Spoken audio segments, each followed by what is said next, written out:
Alright, today we're taking a deep dive into one of the smartest, most surprisingly grounded pieces of GTA 6 theorizing I've ever seen. And that's saying something because this community has analyzed honestly everything. I mean, we've got people breaking down footage frame by frame, zooming in on reflections of reflections, comparing skyline angles to real Florida architecture, you name it. But this is different. This one doesn't come from hype or wishful thinking. It comes from research, actual historical research, military lineage, symbolism, and patterns in Rockstar's character design. And it's all centered around one tiny detail, a small tattoo on Jason's left arm. One skull, one parachute, and one word: Marauders. And from that tiny piece of ink, a GTA Forums user named John C. Gaming built an entire military analysis that reads more like a graduate thesis than a fan post. I'm not exaggerating, this is thousands of words, citations, unit history, battle references, and decades of US Army evolution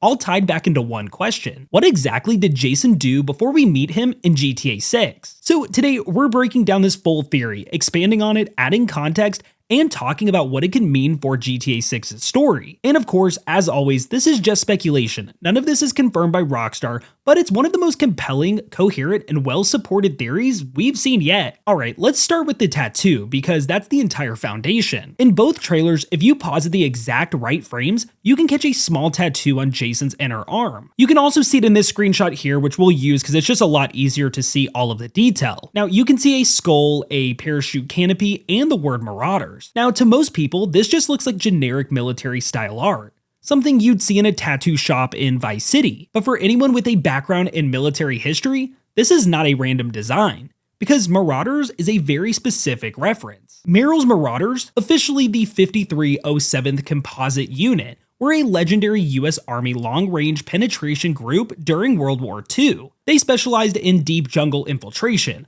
behind enemy lines sabotage, reconnaissance, and unconventional warfare. They became famous for their brutal Burma campaign, where they operated in some of the most hostile terrain of the entire war. They were small, they were fast, and they were lethal, and they were the foundation for what would eventually evolve into the 75th Ranger Regiment, which is one of the most elite light infantry special operation units in modern US military history. Now here's the interesting part. The parachute and skull icon has been used in multiple unofficial Ranger unit patches, shirts, challenge coins, and personal insignias tied to Ranger battalions. So suddenly that tattoo that Jason has, it doesn't look random anymore, it looks more intentional. If Jason is tied to the 75th Ranger Regiment, even loosely, it suddenly explains a ton about his character, even based on the extremely limited footage we've seen. Look at how he behaves. He's calm under pressure, he handles weapons with discipline, his posture and movement are controlled. He never appears to be startled during shootouts. He clears rooms tactically in early footage, and he gear loads in a way that mirrors real infantry preparation. Most GTA protagonists come from chaos. Trevor is unstable, Nico is traumatized, Michael is a retired thief, and Franklin is a street hustler. Jason moves like someone who's learned to control chaos, not run from it. He looks like the kind of guy who's been formally trained, deeply trained, and even professionally trained, and that opens a lot of doors for interpreting who he really is. This theory also lines up perfectly with Rockstar's design habits. Rockstar loves symbolism, and they absolutely love historical rooted details, subtle references to real military and law enforcement groups, and of course world building through micro details. And this last one is especially true.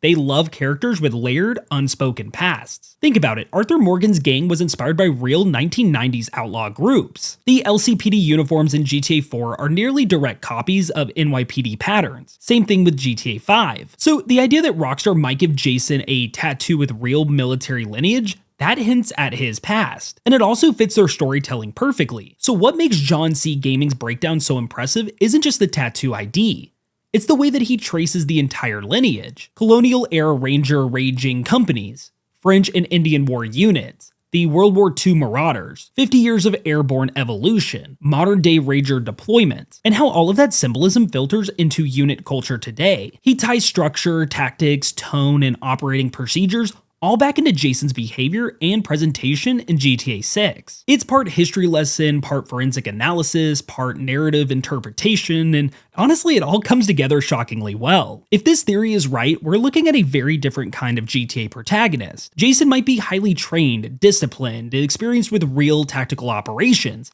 morally complex, maybe even struggling to adapt to civilian life. He could also be searching for identity after serving or using military skills to survive crime life. And that adds a layer to the Bonnie and Clyde dynamic with Lucia, because a lot of people assume that he's just following Lucia's lead. But what if he's actually someone who feels out of place in normal life? Maybe he was discharged or he left the military with an unresolved issue. He could even find structure and purpose in criminal planning, is drawn to risk because it's familiar, not forbidden. It would really give us a deeper story than anything we've ever gotten in GTA before. And everything we've seen in the trailer so far hints at themes like identity, desperation, survival, reinvention, loyalty, trauma, and relationships under pressure. Jason being a former ranger even subtly enhances all of those themes, because he'd be someone who is used to operating in teams, used to having structure, and also used to having clear objectives. And now he's drifting through Vice City with Lucia, thrown into a life that's fast, loose, and morally chaotic. That tension, it really would write itself. The reason this theory spread across Reddit, Discord, and Twitter is simple. It feels plausible, it's not crazy, it's not exaggerated, and it's not something ripped from fan fiction. It feels like something Rockstar would actually do. It's subtle, grounded, historically rooted, and hidden in plain sight. And that's why people are treating it like required reading, because whether it's true or not, it feels like it could be. And let's be clear, Jason might never say a word about being in the Rangers. There might never be a cutscene spelling it out. Rockstar may intentionally keep it vague, but that's also the exact kind of detail they build into their characters. Things that matter even if they're never explicitly stated. And honestly, that's what makes this theory so strong. It doesn't rely on confirmation, it relies on interpretation. And to be honest, Rockstar loves leaving space for interpretation. Whether Jason was actually a ranger or the tattoo is just symbolic, this theory opens up a huge discussion about who Jason really is, why he's drawn to Lucia, why he turns to crime, how his past shapes the story, and what kind of protagonist he'll become. And it proves once again just how deep this community will dig into every scrap of GTA 6 content we get. And I'm gonna have the full thing linked below so you can check it out yourself. But now with all of that, I wanna hear from you. If this theory is right, what do you think about Jason's military background and what it means for GTA 6's story? Do you see him as a former ranger, or is Rockstar just messing with us? Drop your take in the comments below, I'll be reading through all of them. And while you're at it, make sure to hit that like button, subscribe, and turn on notifications for more videos just like this one. Alright, with that all out of the way, thank you so much for watching, and I'll catch you in the next one.